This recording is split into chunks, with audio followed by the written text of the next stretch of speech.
No somos un albergue. Lárgate de mi puerta. El grito de mi esposo hizo eco en las paredes de nuestra casa en Coyoacán. Mi hijo a su lado soltó una carcajada seca, un sonido agudo que me heló la sangre. Creo que ya vi a esta muerta de hambre antes, papá de seguro viene a robarnos el pavo. Yo me quedé paralizada. Miré hacia abajo, hacia mis propias manos. Las arrugas del tiempo temblaban bajo la luz amarilla del patio. Una lágrima caliente y pesada amenazaba con caer sobre mi anillo de bodas, ese aro de oro desgastado que ahora me pesaba como una cadena de hierro de máxima seguridad.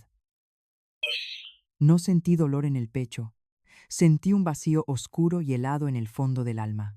En esa Nochebuena, frente a la mirada aterrorizada de una joven embarazada que solo pedía un plato de comida para sobrevivir al invierno, mi silencio de 47 años se rompió para siempre. Di un paso al frente, golpeé la mesa de caoba de la entrada con tanta fuerza que el florero de cristal estuvo a punto de hacerse añicos, y pronuncié las palabras que cambiarían nuestro destino. Ella va a cenar con nosotros. Sus rostros palidecieron, el aire se cortó de tajo. Antes de continuar, te pido algo sencillo. Si esta historia toca tu corazón, en algún momento suscríbete al canal. Aquí ningún dolor se cuenta en vano. Me llamo Paloma, tengo 67 años. Durante casi medio siglo he sido la esposa perfecta de la vieja escuela, la madre abnegada, la sombra que limpia, cocina, plancha y calla. Esa noche, mi cocina olía a canela, a romeritos con mole, a pavo recién horneado y a bacalao a la vizcaína. Había pasado 3 días enteros de pie, con los tobillos hinchados y la espalda martirizada, preparando una cena digna de reyes para que Raúl y nuestro hijo Ismael pudieran presumir de su estatus ante sus invitados imaginarios. Cada plato estaba en su lugar, cada cubierto de plata brillaba con un pulcro reflejo, pero en mi casa la perfección nunca era suficiente para ellos.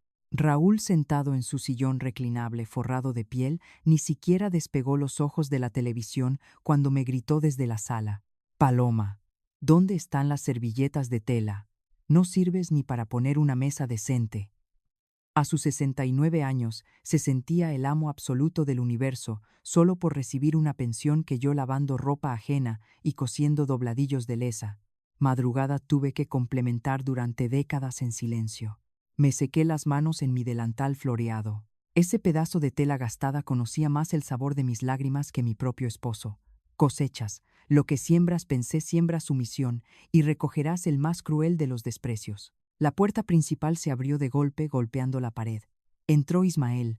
A sus 42 años, mi hijo seguía viviendo bajo mi techo, exigiendo sus 800 pesos semanales para sus salidas a las cantinas, como si mi vientre y mi vida entera le debieran una deuda infinita. «¿Hiciste suficiente comida, mamá?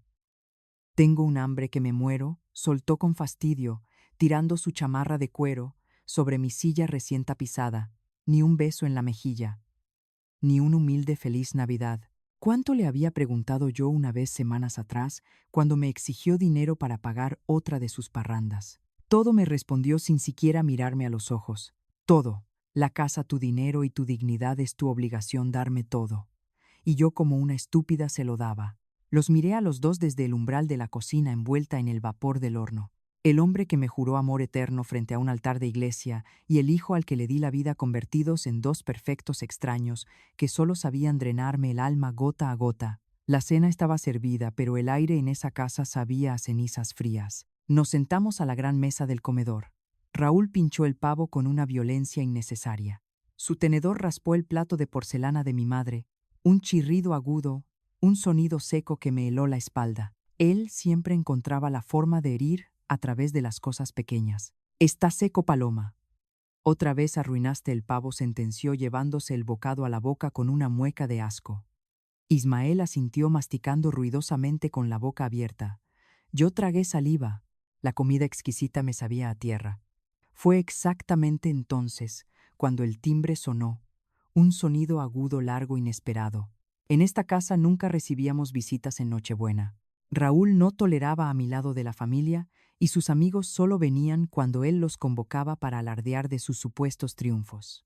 «¿Quién demonios molesta a esta hora?», gruñó Raúl, tirando la servilleta de tela manchada de mole sobre la mesa. Fui yo quien se levantó para abrir la pesada puerta de madera. El viento helado de diciembre me golpeó el rostro sin piedad, pero lo que vi parada en el porche me congeló el corazón de una forma que el clima jamás podría. Era una muchacha. No pasaba de los 19 años. Temblaba incontrolablemente envuelta en un suéter de lana raído y agujereado, abrazando con desesperación un vientre abultado por un embarazo avanzado. Sus mejillas estaban quemadas por el frío intenso de la Ciudad de México, pero fueron sus ojos los que me robaron el aliento por completo. Unos ojos castaños profundos, inmensamente tristes e inmensamente familiares. El nombre que vino a mi mente, al mirarla, no fue el de una total desconocida buscando caridad.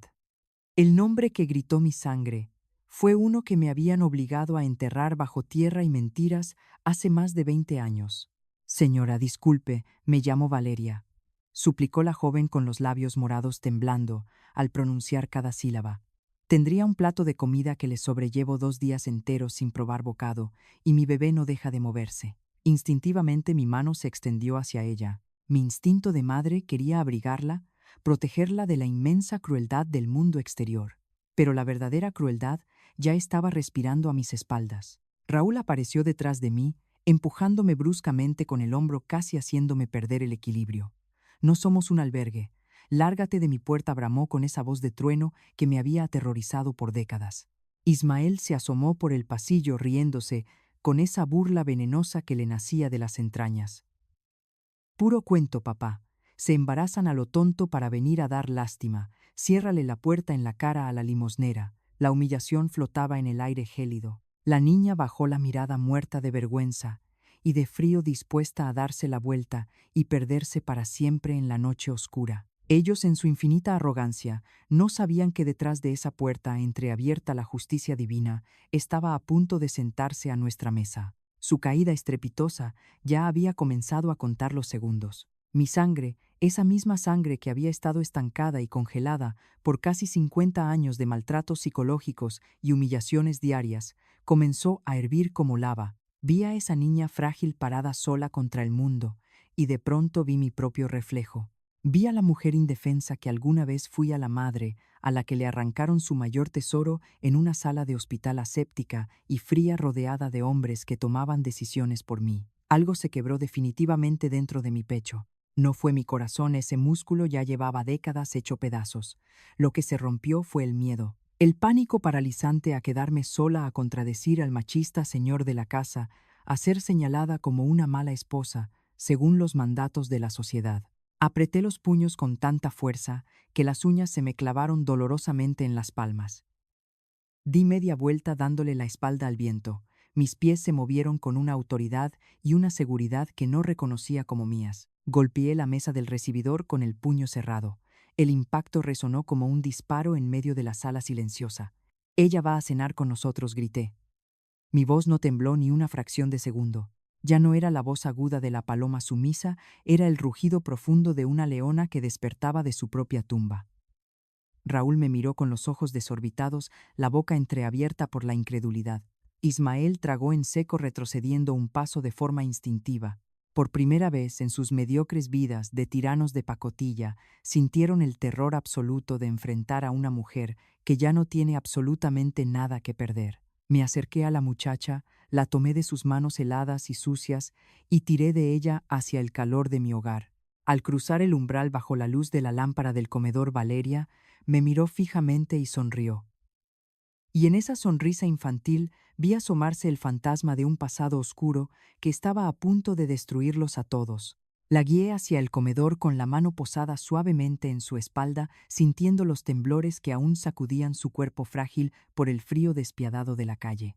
Nos sentamos a la inmensa mesa de caoba, esa joya antigua que heredé de mi madre, y que durante décadas había sido el altar privado donde Raúl oficiaba sus monólogos de soberbia y desprecio. El silencio en la habitación era tan espeso que casi ahogaba. Le serví un plato desbordante de pavo puré, de papas y romeritos. Valeria no comió. Devoró la cena con una desesperación silenciosa que me partió el alma en 1000 pedazos. Frente a nosotras, Raúl cortaba su trozo de carne con movimientos exagerados, llenos de furia contenida, haciendo que el cuchillo rechinara brutalmente contra la porcelana fina. Ese sonido estridente era su forma cobarde de marcar territorio. Increíble que en mi propia casa tenga que cenar en Nochebuena, oliendo a mugre de la calle, murmuró mi esposo entre dientes, sin atreverse a mirarnos, tomando un sorbo largo de vino tinto. Ismael a su lado resopló con asco, tecleando en su celular con furia, claramente indignado porque la atención del universo ya no giraba en torno a sus caprichos. Yo los ignoré por completo. Por primera vez en 47 años de matrimonio ciego, sus berrinches me resultaron patéticos e insignificantes. No podía apartar mi mirada de la joven, mientras Valeria masticaba con profunda gratitud, yo estudiaba cada línea de su rostro sudoroso.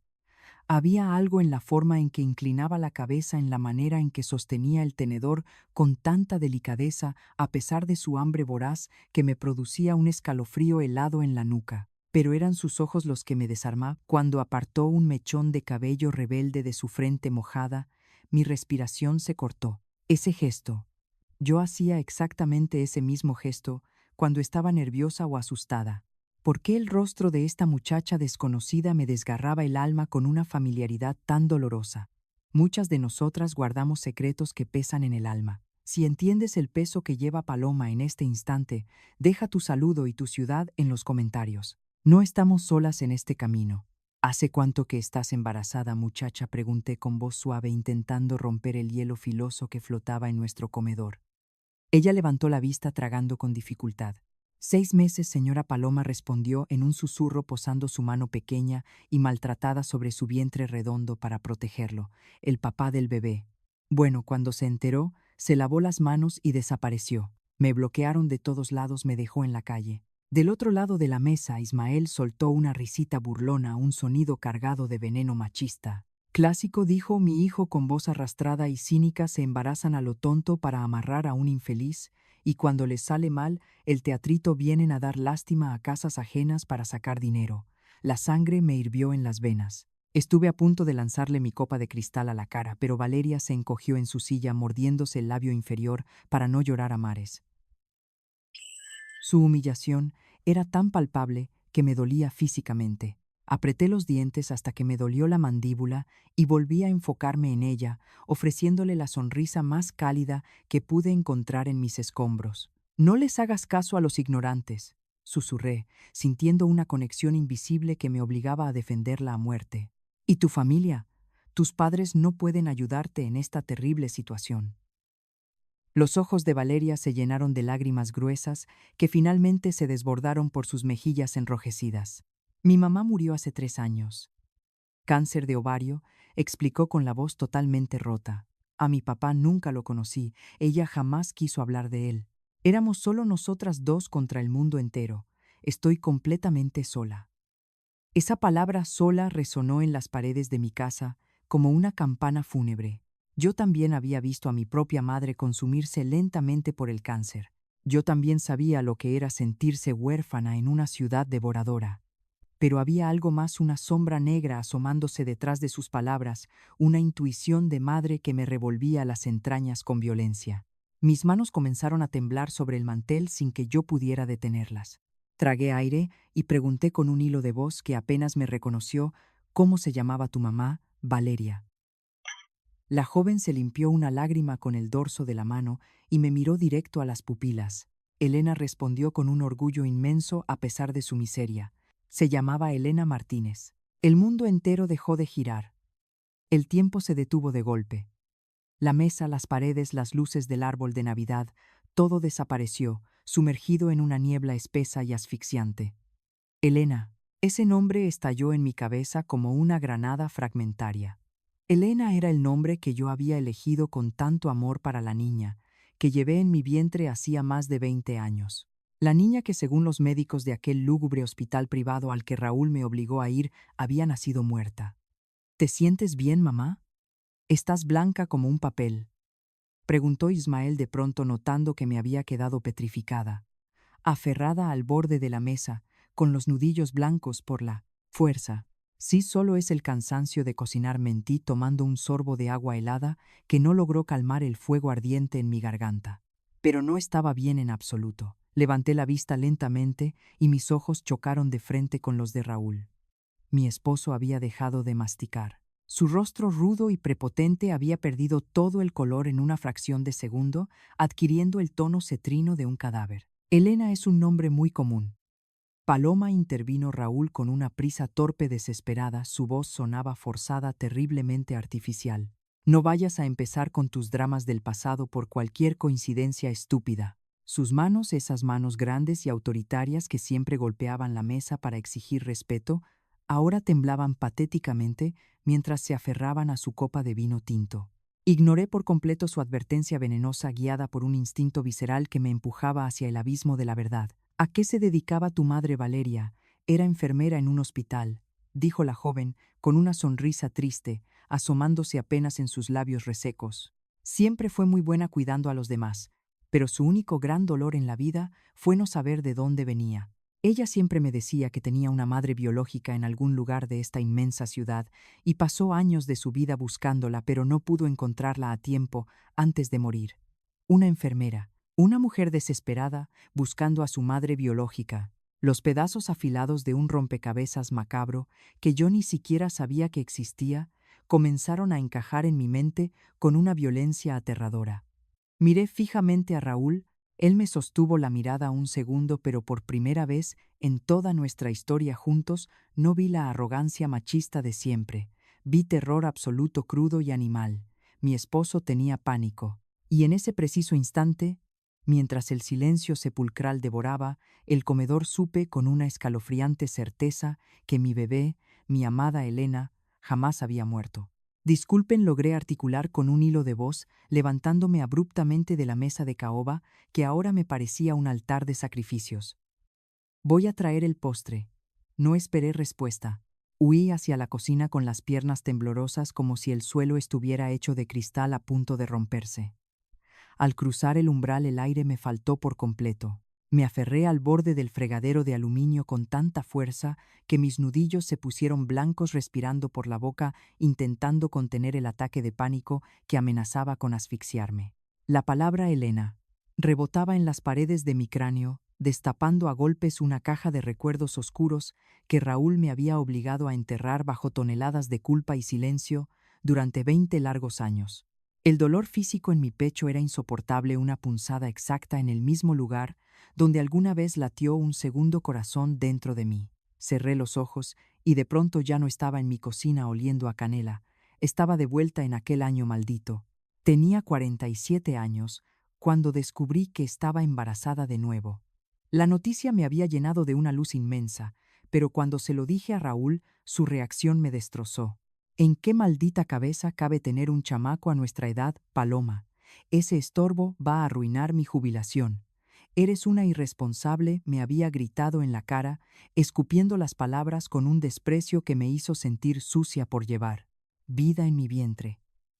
A pesar de sus insultos crueles y del absoluto desinterés de Ismael, que ya era un vividor de 22 años, y solo le preocupaba que un bebé le restara atención y dinero. Yo me aferré a mi embarazo con uñas y dientes. Quería una niña, anhelaba una compañera, alguien que me amara de verdad en esa casa llena de machismo y egoísmo. Pero entonces comenzaron los mareos extraños y las supuestas complicaciones. Raúl, que nunca se había preocupado por mi salud, de repente tomó el control absoluto. No vas a ir a parir con ese matasanos del Seguro Social, Paloma. Te voy a llevar al Mercy General, un hospital privado de verdad para casos delicados como el tuyo, decretó con una autoridad que no admitía discusión. Yo confié en él. Como una idiota ciega y domesticada confié en el hombre que dormía a mi lado. La memoria de aquella noche de tormenta en el hospital privado se me vino encima como una losa de cemento. Recordé el frío gélido de los azulejos blancos, el olor penetrante a cloro y formol, y los rostros impersonales de médicos que ni siquiera me miraban a los ojos. El peor de todos era el doctor Martinelli, un tipo de mirada esquiva y manos sudorosas, que me inyectó un sedante sin siquiera explicarme el procedimiento. Cuando desperté de aquel letargo denso y oscuro, la pesadilla se hizo carne. La habitación estaba en penumbras, mis brazos estaban vacíos, mi vientre desinflado, y el silencio era sepulcral. Lo siento mucho, señora Holloway, había murmurado el doctor Martinelli desde la puerta, como si tuviera prisa por largarse a jugar golf. Hubo complicaciones masivas durante el parto. Su niña no sobrevivió, hicimos lo que pudimos. El grito que solté esa madrugada todavía me desgarra las cuerdas vocales cuando lo recuerdo en mis peores pesadillas. Y ahí estaba Raúl sentado junto a mi cama, sosteniendo mi mano temblorosa, interpretando a la perfección el papel del esposo dolido. Dios sabe por qué hace las cosas vieja. Es mejor así, no habríamos aguantado criar a una niña a nuestra edad, me susurró al oído. Pero la verdadera tortura vino después. Durante 2 décadas, cada 12 de marzo, yo me encerraba a llorar por mi Elena, y él pateaba la puerta de la recámara gritando: «Ya deja de chillar por un fantasma, Paloma. Me tienes harto con tu maldita depresión, pareces loca». El eco de esos gritos machistas resonaba en mi cocina, mezclándose con la revelación que acababa de explotarme en la cara. Él me vio llorar lágrimas de sangre durante 20 años. Él me insultó por mi dolor sabiendo perfectamente la verdad. La monstruosidad de su engaño me provocó unas náuseas tan violentas que tuve que taparme la boca para no vomitar en el fregadero. «Paloma, ¿qué diablos estás haciendo aquí escondida?». La voz áspera de Raúl me sobresaltó, arrancándome de mis recuerdos de tajo. Me giré despacio. Estaba parado en el marco de la puerta, pero su postura altanera había desaparecido. Tenía los hombros tensos y la mirada escurridiza de una rata acorralada. «Es por esa muerta de hambre que metiste a la casa, ¿verdad? Te dije que la echaras, nos va a robar hasta los cubiertos», siseó acercándose a mí con intenciones intimidatorias. Yo no retrocedí ni un milímetro. Me sequé las lágrimas de un manotazo y lo miré fijamente a las pupilas dilatadas por el miedo. Su madre se llamaba Elena Raúl. Pronuncié cada sílaba con una lentitud escalofriante, disfrutando cómo la sangre abandonaba su rostro por completo. Y era una enfermera que buscaba a su verdadera madre. Raúl dio un paso al frente y me agarró del brazo con una fuerza brutal, clavándome los dedos en la carne, tratando de silenciarme por la fuerza, como lo había hecho toda su miserable vida. «Esa niña murió en el hospital, Paloma. Se murió. Y si sigues escarbando en la basura de la calle por culpa de una loca embarazada, vas a destruir a esta familia. Cállate. La maldita boca sirve el postre y saca a esa ramera de mi casa ahora mismo». Me amenazó escupiéndome las palabras en la cara con un aliento que apestaba a vino barato y pánico. En otro tiempo, esa sacudida violenta me habría reducido a un mar de disculpas y sumisión, pero el veneno de su manipulación había perdido todo su efecto. Le sostuve la mirada con una frialdad absoluta, una mirada tan muerta y carente de amor, que lo hizo soltarme lentamente como si mi piel quemara. Me acomodé la manga de la blusa, tomé la bandeja con la tarta de manzana que había horneado esa mañana y caminé de regreso al comedor, dejándolo atrás temblando en las sombras de la cocina. Al llegar a la mesa, el ambiente era insoportable. Ismael bufaba aburrido mirando su reloj mientras Valeria acariciaba su vientre con la mirada perdida. Puse la bandeja sobre la mesa con una calma perturbadora. Raúl apareció segundos después secándose el sudor de la frente con un pañuelo arrugado, sentándose rígidamente en su cabecera. Yo me senté al lado de la joven sintiendo el tamborileo errático de mi propio corazón. Si lo que yo sospechaba era cierto, necesitaba la pieza final del rompecabezas, aquella que dinamitaría esta farsa de familia para siempre. Te prometo que hay historias que te marcan para siempre. Y si te estás preguntando cómo pude soportar tanto, acompáñame hasta el final porque la justicia apenas comienza. Me decías que tu mamá era enfermera, Valeria. Pregunté en voz alta, asegurándome de que cada palabra resonara en el comedor silencioso. «Sí, señora», respondió ella con inocencia. «¿Y en qué hospital trabajaba tu mamá?», solté clavando mis ojos directamente en Raúl. Valeria no dudó ni un instante. «En el Mercy General, señora Paloma», dijo con firmeza. El sonido del cristal estallando nos hizo brincar a todos. A Raúl se le había resbalado la copa de vino de las manos. El líquido rojo oscuro se esparció por todo el mantel blanco y prístino, manchándolo todo, extendiéndose lentamente hacia los platos como un charco de sangre fresca que ya no se podía ocultar. La verdad había salido de su tumba. «Creo que es hora de que esta jovencita se vaya», dijo Ismael, rompiendo el silencio claramente incómodo con la tensión insoportable que había llenado el comedor. «Ya comió, ya es muy tarde». Las palabras de mi hijo me asquearon. Estaba dispuesto a echar a una mujer embarazada al frío de Nochebuena solo porque su presencia y sus preguntas le estorbaban. Valeria, encogiéndose de hombros y bajando la mirada con una mezcla de vergüenza y culpa, asintió con tristeza. Tienen razón. Debo irme. Gracias de nuevo por todo, susurró con la voz quebrada por la humillación. El aire se cortaba con un cuchillo, pero la arrogancia de los hombres de mi casa pensaba que habían ganado otra batalla más. Mientras se dirigía hacia la puerta con pasos torpes y cansados, algo cayó de su bolso de tela gastada. Era un sobre arrugado amarillento por el tiempo y el manoseo constante. Me agaché para recogerlo sin pensarlo dos veces, movida por un instinto que no lograba comprender. «Oh, eso es de mi mamá», dijo Valeria, al ver el papel en mis manos. Siempre lo cargaba conmigo. Decía que era la única pista que tenía sobre su pasado. Con mis manos temblorosas leí la dirección escrita en el frente con una tinta azul ya casi borrada. El aire abandonó mis pulmones en un solo golpe seco. Era nuestra dirección exacta. El sobre se deslizó de mis dedos como si estuviera en llamas, quemándome la piel. El sobre cayó al piso como una bomba silenciosa. Durante varios segundos interminables ninguno de nosotros se movió. «Paloma, devuélvele el sobre a la muchacha. Y que se largue», dijo Raúl. De pronto su voz tensa, pero tratando patéticamente de sonar casual y autoritario. «Ya es muy tarde».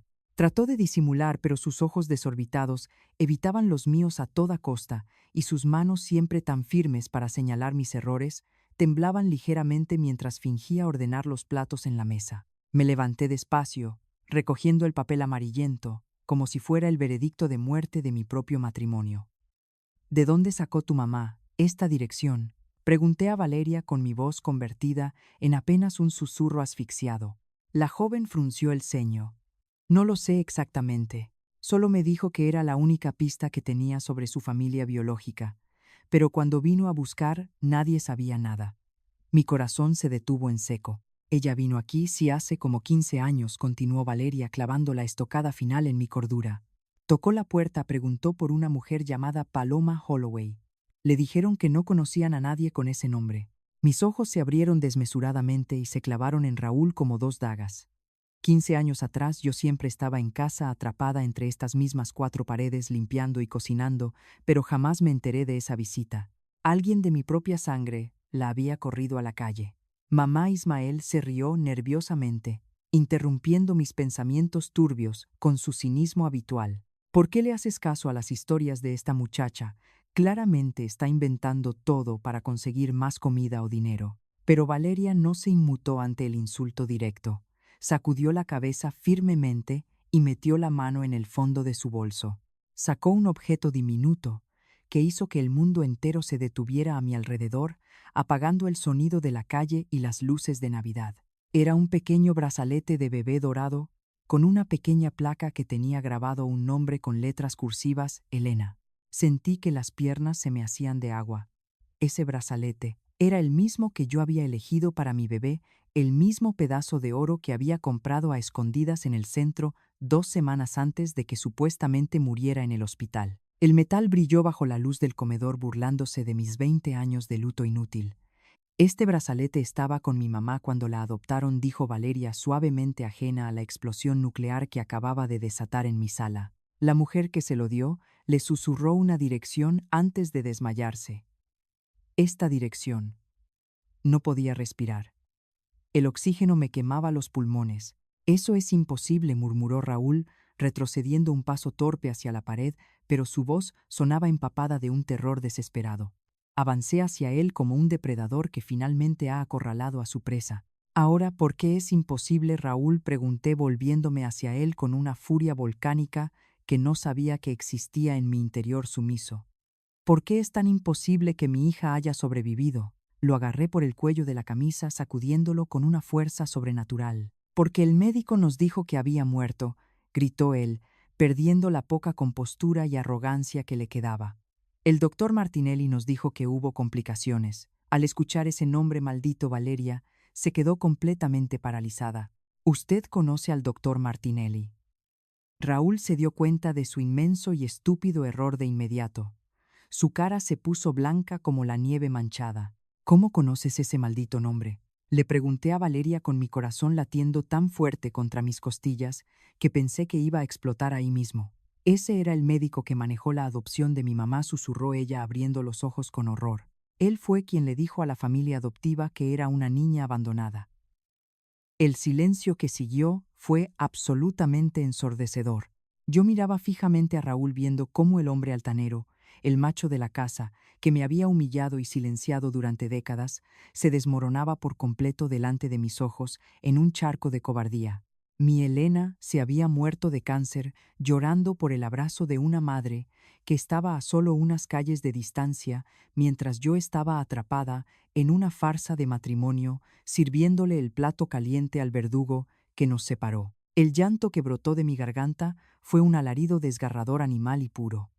Ismael había dejado de pretender que no le importaba el asunto y nos miraba desde la esquina con una expresión indescifrable. De pronto mi vista nublada se posó en mi hijo y todo cobraba un sentido asqueroso y enfermizo. No solo dormía todas las noches con el monstruo que vendió a mi hija, había amamantado y criado a su cómplice. Me acerqué a Raúl a paso lento, midiendo cada centímetro que nos separaba como si estuviera a punto de ahorcar a una serpiente venenosa. El comedor de mi casa, antes adornado con el espíritu de una nochebuena de apariencias, ahora apestaba a traición barata y a cobardía. Mi esposo, el hombre que me había gritado y sobajado durante 47 años, estaba encogido contra la pared del pasillo, respirando por la boca, con los ojos desorbitados de terror puro. Quería que la tierra se abriera y se lo tragara entero. «¿Qué le hiciste a mi hija infeliz?», le susurré a milímetros de su cara, con una voz tan gélida y rasposa que hasta a mí me dio miedo escucharla. «Yo no hice nada, Paloma, te lo juro por Dios, esa muchacha es una farsante que viene a sacarnos dinero», tartamudeó él sudando frío, intentando inútilmente aferrarse a su máscara de patriarca ofendido. Pero su falso juramento me dio náuseas. «Valeria», dije, sin apartar la mirada de los ojos inyectados en sangre de mi verdugo. «¿Tienes algo más en ese bolso que pueda callarle la boca a este mentiroso?». La joven embarazada, temblando, pero con una valentía que heredó de la mujer que yo parí, metió la mano temblorosa en su vieja bolsa de tela. Sacó un sobremanila arrugado custodiado como el tesoro más grande de su vida. «Antes de morir mi mamá me hizo conseguir esto», dijo Valeria, desdoblando un papel oficial con sellos húmedos ya desgastados por el tiempo. Dijo que algún día lo necesitaría. Era un certificado de nacimiento original. El papel crujió en la habitación silenciosa. Valeria leyó en voz alta. Y cada palabra fue un clavo ardiendo en el ataúd de mi matrimonio, Elena Holloway. Nacida el 12 de marzo de 2004. Madre Paloma Holloway. Padre Raúl Holloway. El impacto de escuchar ese nombre y esos apellidos juntos de manera legal me robó el oxígeno. Mi niña no era un fantasma. Mi niña no había sido un producto fallido de mi matriz envejecida. Mi niña había respirado, había llorado, y había sido arrebatada de mis pechos vacíos para ser borrada de la faz de la tierra por el monstruo que dormía a mi lado. «Eso es falso», aulló Raúl dando un manotazo ciego en el aire para intentar arrebatarme el documento, pero yo fui más rápida y me lo guardé contra el pecho. «Alguien falsificó esos documentos. Paloma, no seas estúpida, no le creas a esta basura». La desesperación en su voz ya no era prepotencia, era el aullido de un animal atrapado en una trampa de acero. Pero la trampa apenas estaba cerrando sus mandíbulas sobre él. Valeria no se intimidó, sacó algo más de su bolso inagotable, un sobre pequeño cuidadosamente sellado con una etiqueta escalofriante. «Mi mamá me hizo prometerle que si alguna vez encontraba a su familia biológica haría esta prueba», dijo la muchacha, con las lágrimas escurriéndole por las mejillas enrojecidas. Era un kit para realizar una prueba de ADN. Ella había guardado celosamente muestras de cabello y saliva de su madre muerta exclusivamente para este momento, esperando años por la justicia que se le negó en vida. Raúl soltó un quejido ahogado como si le hubieran pateado el estómago y retrocedió tropezando con la silla del comedor hasta dejarse caer en ella, agarrándose la cabeza a dos manos. «No, no, no, no», balbuceaba como un disco rayado hundido en su propia ruina. «En este momento de dolor extremo, tu like es tu apoyo y tu abrazo para Paloma, para darle fuerzas de resistir el colapso de su mundo. ¿Alguna vez tuviste que investigar a alguien que amabas ciegamente para descubrir la verdad más espantosa? Yo estaba viviendo mi propia crucifixión. ¿Por qué, Raúl?, le pregunté, sintiendo que la garganta me sangraba de indignación. ¿Por qué me robaste a mi hija? El silencio se extendió por una eternidad angustiosa. Ismael, nuestro hijo, miraba hacia el suelo, incapaz de intervenir, con una palidez que delataba su propia miseria moral. Fue Valeria quien rompió la mudez de los cobardes. Porque él tenía otra familia, dijo suavemente la joven, sosteniendo una vieja fotografía que había sacado del mismo sobre Manila. Mi mamá también descubrió esto antes de morir. En la foto con los bordes amarillentos, Raúl aparecía abrazando sonriente a una mujer desconocida y a dos niños pequeños frente a un árbol de Navidad. En la parte de atrás, alguien había escrito con tinta negra: Familia Holloway 1998. 1998. 6 años antes de que mi pequeña Elena naciera. La traición me partió la espina dorsal. Este hombre infeliz había estado viviendo una doble vida durante años a mis espaldas. No podía tener otra hija contigo, continuó Valeria, clavando su mirada llena de rabia y dignidad en el hombre que debería haber sido su abuelo protector, porque eso habría complicado su otra vida. Así que este monstruo pagó al corrupto doctor Martinelli para que falsificara los documentos de defunción y arreglara una adopción rápida, como si mi hija fuera un problema financiero del que necesitaba deshacerse con urgencia. Miré al hombre con el que compartí mi cama, mis penas y mi cuerpo durante 47 años y ya no reconocí nada de él. Sentí un asco tan profundo que casi vomito allí mismo.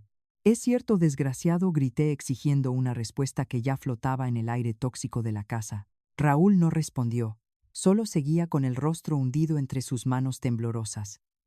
Pero el golpe final, el que me arrancó el último rasgo de piedad humana, estaba por llegar. «Tengo los recibos», sentenció Valeria, arrojando unos papeles arrugados sobre la mesa del comedor justo encima del charco de vino tinto que Raúl había derramado. Mi mamá los encontró en los archivos del doctor Martinelli después de que él murió. Agarré el papel con asco y leí la cifra escrita con la letra de mi propio marido. $1000, susurré, sintiendo que la cordura me abandonaba por completo. $1000 fue lo que pagaron por deshacerse de ella, el precio miserable que le pusieron a mi niña. Mi Elena había valido unos ridículos 15,000 pesos para el hombre que me juraba amor. Agarré la copa de cristal que seguía intacta en mi lugar de la mesa y la estrellé con todas mis fuerzas contra la pared, justo a centímetros de la cabeza de Raúl.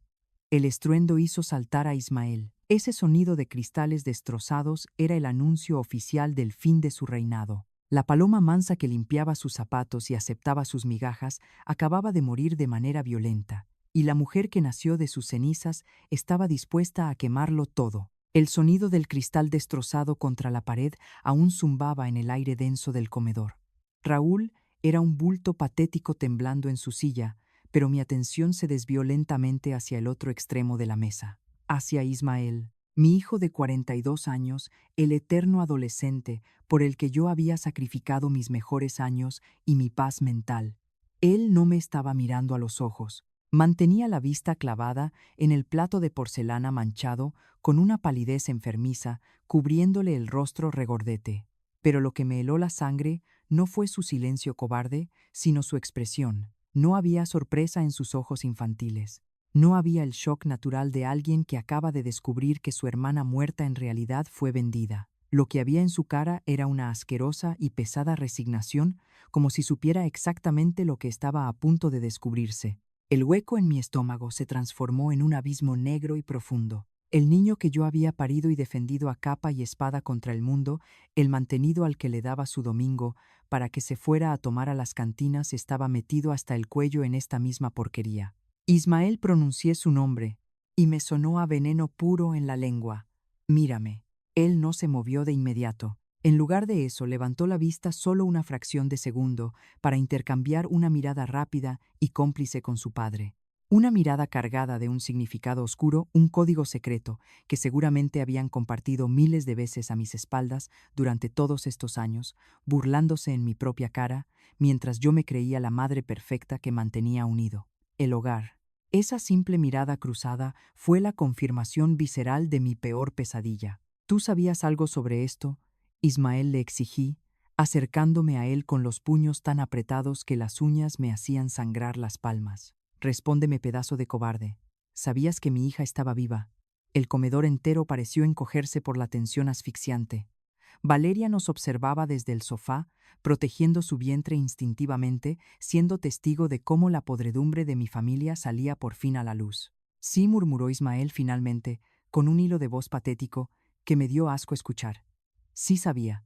El mundo entero se terminó de caer a pedazos sobre mis hombros adoloridos. No solo el infeliz de mi esposo me había apuñalado por la espalda, mi propia sangre, la carne de mi carne, a quien yo le lavaba la ropa y le servía la comida caliente. Cada noche había sido el cómplice perfecto de mi tortura psicológica. ¿Desde cuándo eres parte de esta canallada?, pregunté, sintiendo que me asfixiaba en mi propio llanto seco. Desde el principio, admitió, y cada sílaba que salía de su boca era una puñalada girando directamente en mi corazón de madre. Papá me lo contó cuando cumplí 25 años. Me dijo que había sido necesario. Una carcajada rota, amarga y casi desquiciada brotó de mi garganta áspera. Necesario, miré a ese grandulón inútil que ni siquiera sabía hervir agua, y sentí un odio feroz que nunca imaginé poder sentir por un hijo. 17 años. 17 malditos años, viéndome llorar a mares cada mes de marzo, acariciándome la espalda en los aniversarios de la supuesta muerte de mi chiquita, dándome abrazos vacíos mientras sabía que todo era una farsa macabra. ¿Por qué, Ismael?, grité golpeando la madera de la mesa frente a él con rabia. Dame una maldita razón para destrozarme así. Él se encogió retrocediendo en la silla como un gusano asustado ante la luz. Porque la familia no podía permitirse otro bebé, soltó la mentira barata que Raúl le había implantado en el cerebro. No había dinero, mamá. Le escupí mi desprecio en la cara implacable. No seas imbécil ni te hagas el desentendido. Tu padre ganaba $2,500 al mes en esa época, y yo me partía el lomo trabajando a tiempo parcial. No éramos ricos, pero jamás nos faltó para tragar. La realidad era mucho más oscura y repulsiva, y él lo sabía. No era la falta de dinero. Era que Raúl tenía otra familia de bastardos que mantener en secreto, y que Ismael era un parásito tan grande que no estaba dispuesto a compartir su reinado de único niño mimado con una hermanita. Pensé que estaba protegiendo a la familia, intentó justificarse de nuevo, lloriqueando desesperadamente, como el miserable egoísta que era. El descaro brutal de sus palabras me revolvió las entrañas de asco. Protegiendo a la familia, Cise, agarrándolo por el cuello de la camisa, sintiendo el sudor frío del miedo en su piel. Estabas protegiendo tu propia comodidad, tu vida de rey holgazán. Estabas protegiendo los $800 mensuales que te doy en la mano sin preguntarte en qué porquerías te los gastas. Ismael palideció drásticamente intentando zafarse de mi agarre de hierro, balbuceando que eso no era cierto. Pero yo veía a través de él. Veía al cobarde absoluto, al cómplice silencioso, que prefirió verme arrastrarme en la depresión durante 2 décadas antes que arriesgarse a perder sus lujos pagados con mi sudor. La traición me quemaba por dentro, una combustión lenta y dolorosa que reducía a cenizas mi amor de madre. Solté su camisa con repugnancia, empujándolo hacia atrás con desprecio. Sin embargo, mientras lo miraba temblar en su silla, me di cuenta de algo en sus ojos saltones. Su pánico no era solo por haber sido descubierto como un vil encubridor de su padre. Había algo más turbio y pesado nadando en su mirada cobarde, un terror oculto que me erizó la piel. Hay algo más, dije mi voz, bajando a un tono peligrosamente tranquilo, ese tono helado que advierte la llegada inminente de un huracán. Ismael tragó saliva sonoramente como si tuviera piedras en la garganta. Nada más, mamá, te lo juro. Mentira. Estallé perdiendo la poca cordura que me quedaba en esa noche maldita. Veo en tu maldita cara de hipócrita que hay algo más oscuro en esta cloaca. La verdad, Ismael. Por una vez en tu mediocre vida, dime toda la verdad. Dímelo todo, porque te juro por la memoria de la hermana que ayudaste a borrar que si me mientes, no te lo perdonaré jamás.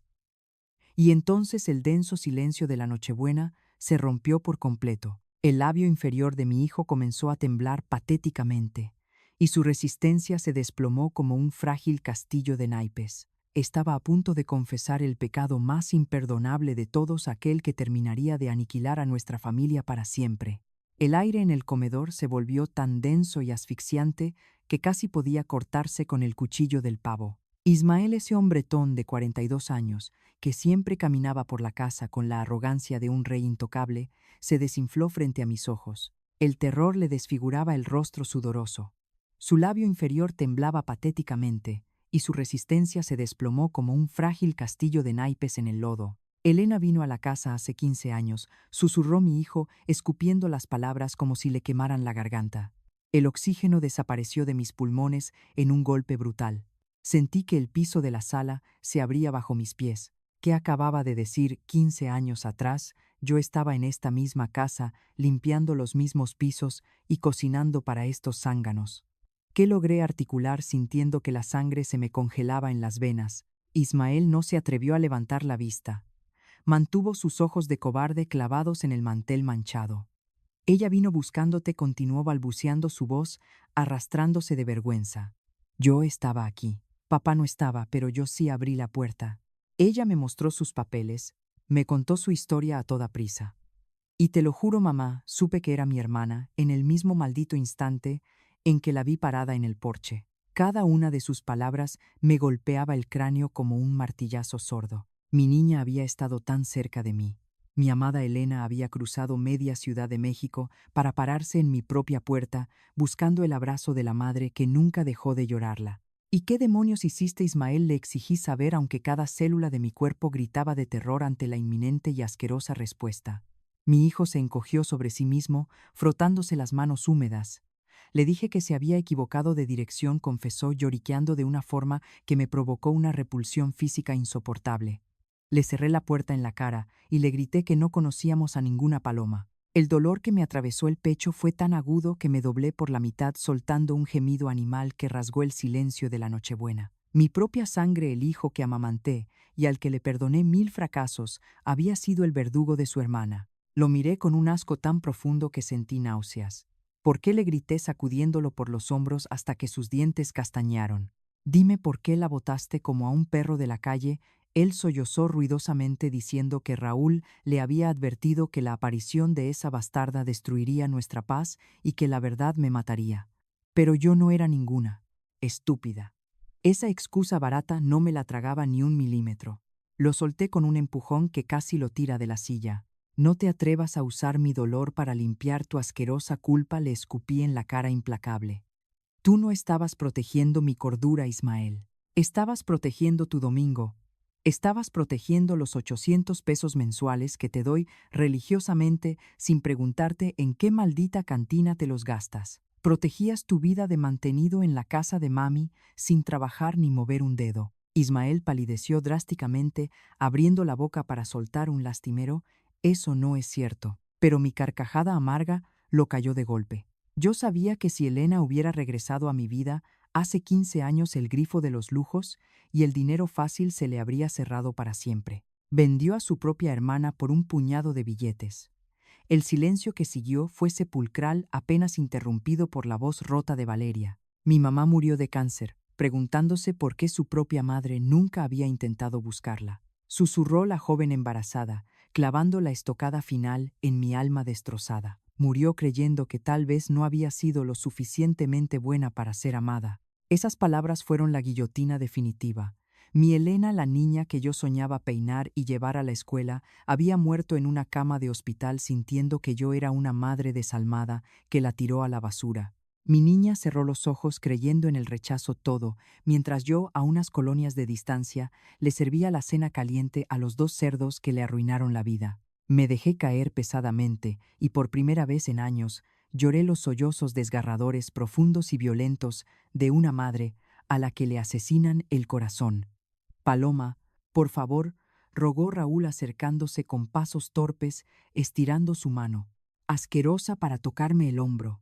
Podemos superarlo, vieja, somos una familia. La furia me secó las lágrimas en un instante de combustión espontánea. Aléjate de mí, rugí poniéndome de pie de un salto y empujándolo con una fuerza brutal. No quiero que me pongas tus manos sucias encima nunca más en tu perra vida. Lo miré de arriba abajo con el mayor de los desprecios. Familia, ellos no eran mi familia. Eran un par de parásitos, una conspiración de cobardes que me robó 20 años de felicidad por pura avaricia. Secándome el rostro, sentí cómo la última gota de compasión que me quedaba por estos dos hombres se evaporaba para siempre. La paloma mansa que aguantaba los maltratos murió esta noche. En su lugar quedó una mujer inquebrantable lista para barrer la escoria de su propia casa y hacerles pagar. Los 3 días que siguieron a aquella Nochebuena fueron los más asfixiantes y venenosos de mi existencia. Valeria se quedó encerrada en el cuarto de huéspedes a salvo de las miradas cargadas de odio de los dos hombres que habitaban bajo mi techo. Mientras tanto, Raúl e Ismael deambulaban por los pasillos como almas en pena, arrastrando los pies y evitando cruzarse conmigo a toda costa.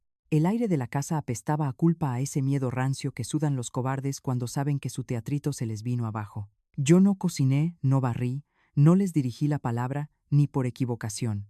Me sentaba sola en la cocina desde la madrugada, bebiendo café negro y amargo, sintiendo en cada sorbo cómo la vieja paloma, la sirvienta de tiempo completo y tapete de todos, se descomponía rápidamente para darle paso a una mujer de hielo, macizo.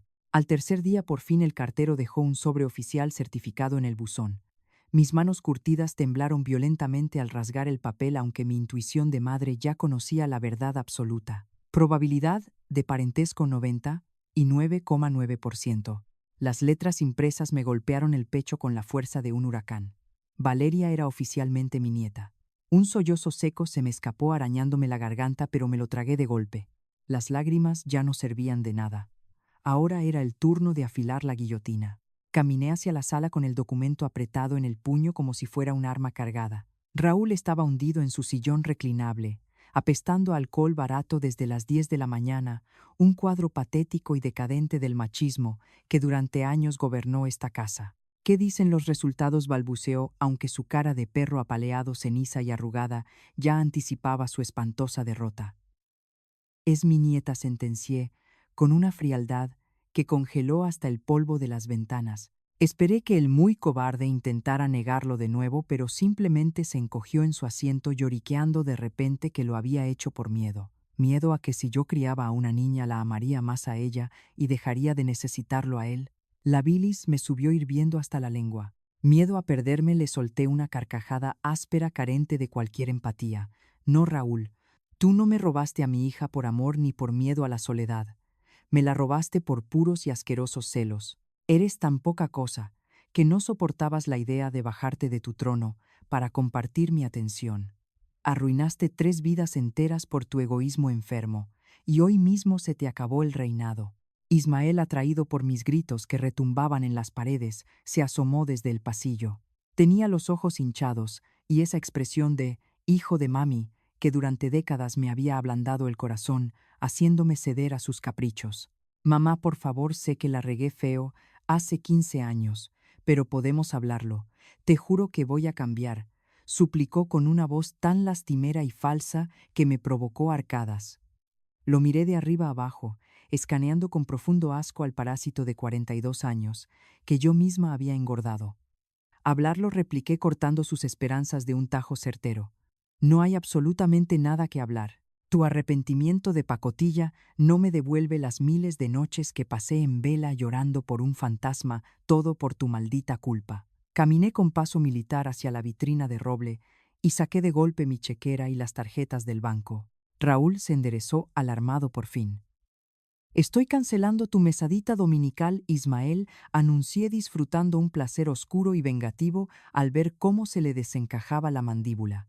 Y mañana a primera hora voy a cerrar todas nuestras cuentas mancomunadas. A ver cómo demonios sobrevives en la calle sin que tu madrecita te subsidie las borracheras en la cantina y tus viajecitos con tus amigotes. Estás loca, Paloma.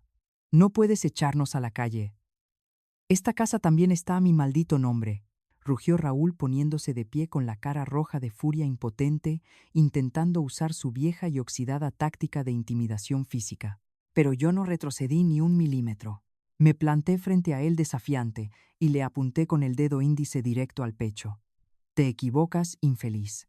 Las escrituras dirán misa, pero las mensualidades de la hipoteca de los últimos 15 años las pague yo sola, fletándome turnos dobles, lavando y cosiendo ropa ajena, mientras tú te rascabas la barriga frente a la televisión de plasma. Si no te largas por las buenas, te saco con la policía arrastrando y te hundo en la cárcel con una demanda penal por falsificación de documentos y robo de infantes. Tú eliges.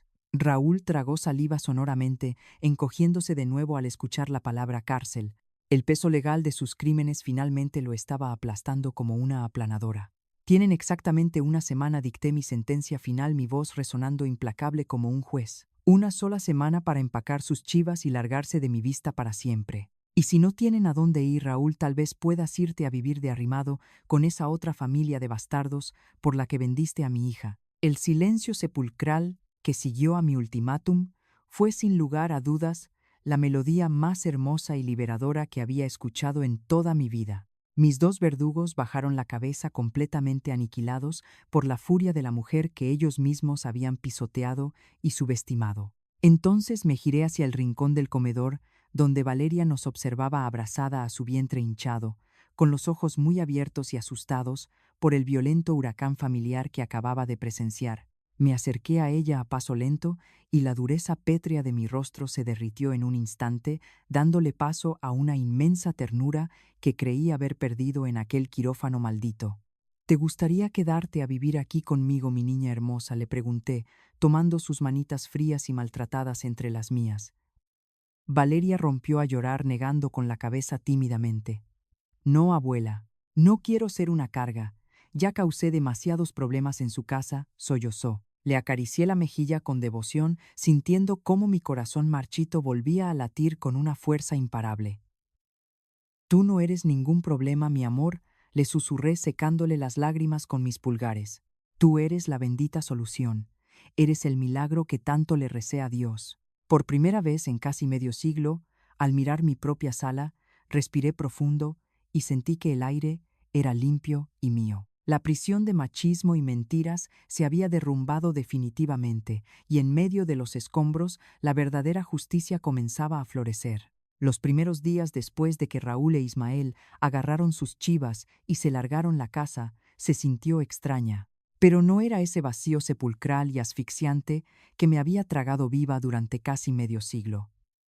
Era la ligereza absoluta de un cuerpo al que por fin le han extirpado un tumor maligno.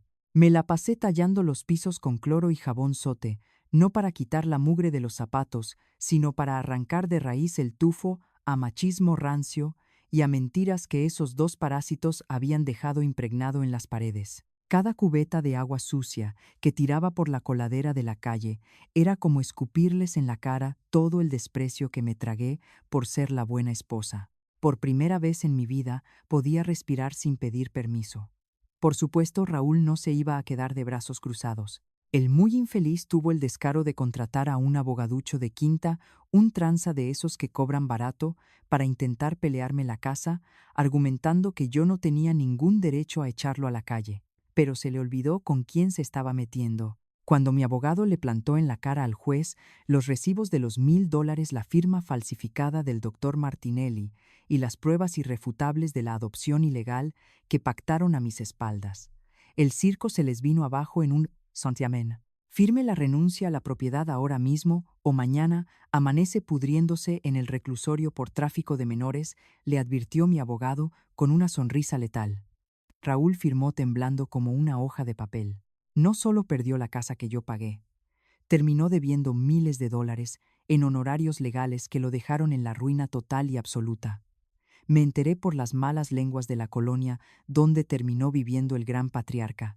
El hombre que me exigía servilletas de tela y un pavo jugoso en Nochebuena ahora renta un cuartucho de azotea húmedo de una sola habitación al otro lado de la ciudad. Su majestuosa pensión de 2500 mensuales, con la que se sentía el dueño de mi vida, no le alcanza ni para pagar la luz y sus vicios.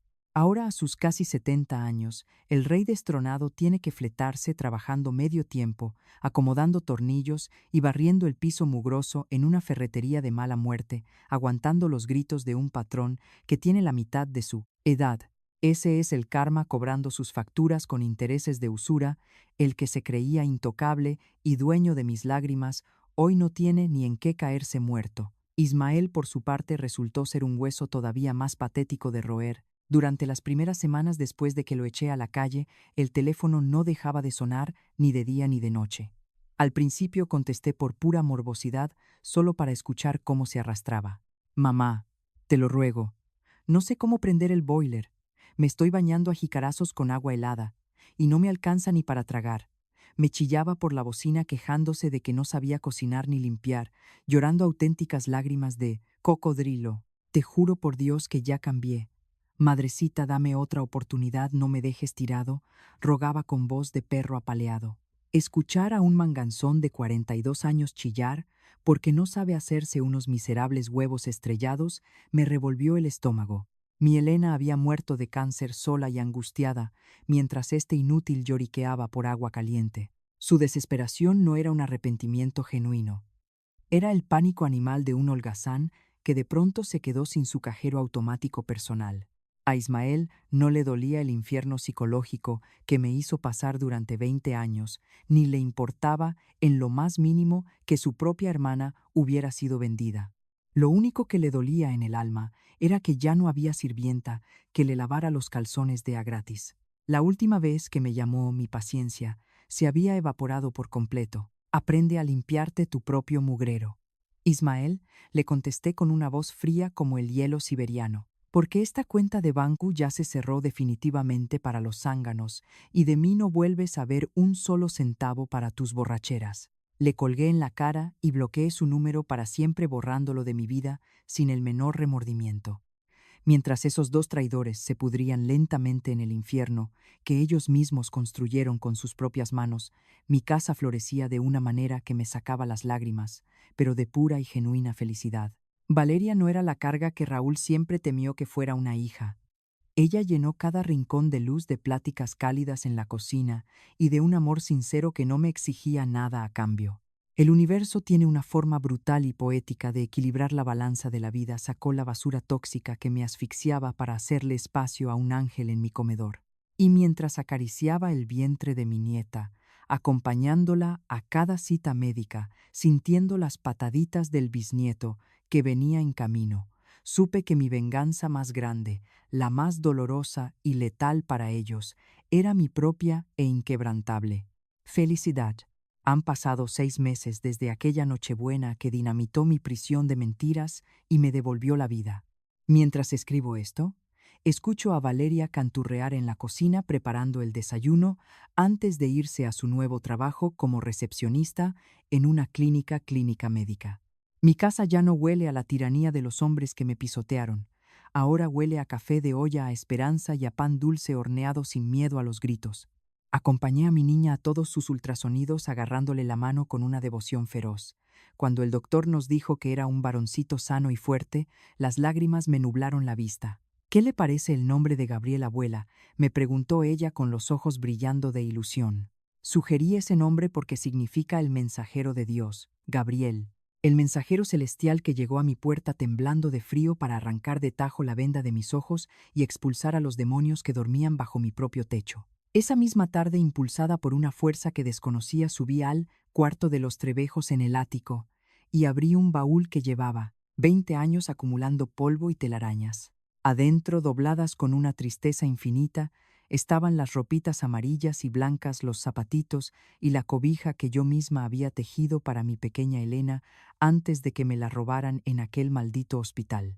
Tocar esas telas me provocó una punzada de dolor tan aguda que casi me dobla las rodillas. Recordé los ladridos de Raúl pateando la puerta de la recámara, gritándome que quemara esa basura y que dejara de chillar como una desquiciada por una escuincla que supuestamente ya estaba muerta. El maldito cinismo de ese hombre no tenía límites, pero esta vez no lloré de derrota. Saqué cada prenda, sacudí el polvo de la desgracia y se las entregué a Valeria.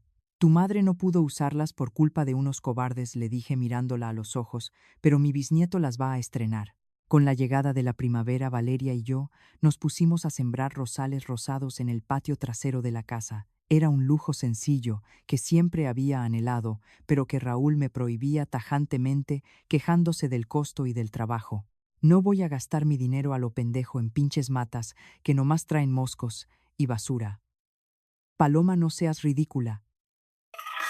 Me bramaba cada vez que yo insinuaba comprar una maceta, obligándome a vivir en un patio de cemento gris, tan estéril como su eras. Alma. Mientras enterraba las manos en la tierra húmeda, sintiendo la vida brotar entre mis dedos curtidos, Valeria se arrodilló a mi lado, con un sobre arrugado y amarillento en las manos. La expresión en su rostro me detuvo el corazón en seco. Abuela susurró con la voz quebrada. Mi mamá me dejó esta carta antes de morir con la orden estricta de dártela, si alguna vez te encontraba. No la he leído porque es tuya. Mis manos manchadas de tierra fértil temblaron violentamente al rasgar el papel viejo. La caligrafía de mi hija redonda y cuidadosa me golpeó las retinas como un relámpago en plena madrugada. Mi querida madre comenzaba el texto y un sollozo gutural se me escapó del pecho. Si estás leyendo esto significa que Valeria te encontró. Quiero que sepas que nunca dudé de tu amor por mí. Siempre supe en mi corazón que algo terrible había pasado para separarnos. Un nudo de impotencia me ahogó. No llores por mí. Ama a Valeria como sé que me habrías amado a mí. Hazla sentir que pertenece a algún lugar. Todo mi amor, Elena. El mundo entero se detuvo. Mi niña se fue de este mundo sabiendo la verdad, intuyendo la traición de su propio padre. Había muerto con el alma en paz, perdonándome un crimen que jamás cometí. Lloré abrazada a Valeria en medio de los rosales, y con cada lágrima terminé de expulsar el último rastro del veneno que Raúl e Ismael me habían inyectado durante décadas. Gabriel nació en una mañana soleada de agosto, llorando con unos pulmones llenos de fuerza y futuro. Cuando el doctor lo puso en mis brazos por primera vez, mirando esos ojitos, que eran el vivo retrato de la hija que me robaron, supe que la vida por fin me había puesto en el lugar correcto. Éramos 3 generaciones de mujeres y un niño nuevo reconstruido sobre las cenizas del machismo. Un año después el teléfono sonó de manera inesperada. Era Ismael. Su voz ya no tenía esa arrogancia de vividor. Sonaba pequeña, rota, casi miserable. Mamá, estoy yendo a terapia, balbuceó, arrastrando las palabras. Quiero disculparme genuinamente por lo que te quité a ti y a Elena. Y si alguna vez me permites conocer a Valeria y a Gabriel, prometo que seré mejor. Por un segundo, el instinto maternal quiso flaquear, pero la paloma de hierro tomó el control absoluto. El perdón se gana con sudor y sangre, Ismael, no con llamaditas lastimeras, le respondí con una frialdad quirúrgica. Valeria y Gabriel son mi familia ahora.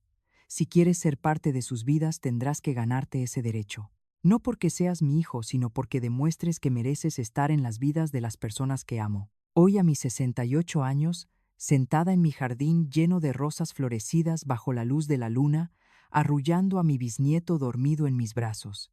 Por fin me siento dueña absoluta de mi destino. Me quitaron a mi hija, me robaron mi juventud y me pisotearon el alma, pero no pudieron matarme. Gracias, Elena, susurré a las estrellas, gracias por enviarme a Valeria. El atardecer trae una paz inmensa después de la tormenta, pero el camino de la sanación apenas comienza para muchas de nosotras. ¿Cómo está tu corazón? Ahora, después de escuchar todo esto, escribe una palabra que defina esta historia para ti en los comentarios y comparte este mensaje con aquella mujer que necesite encontrar el valor para romper sus propias cadenas.